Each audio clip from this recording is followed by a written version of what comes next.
guys! Welcome back to my vlog. Ito guys ay malapit lang sa bahay namin. Ito yung tinatawag na diversion road. Diversion road. Pwede man mag-picture dun sa taas. So, going to airport yan dyan guys. So, nakita nyo?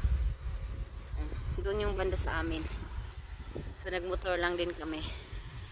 Yan, pwede picture yan dito para makita yung mga views. May mga restaurant din sila guys. Ayan.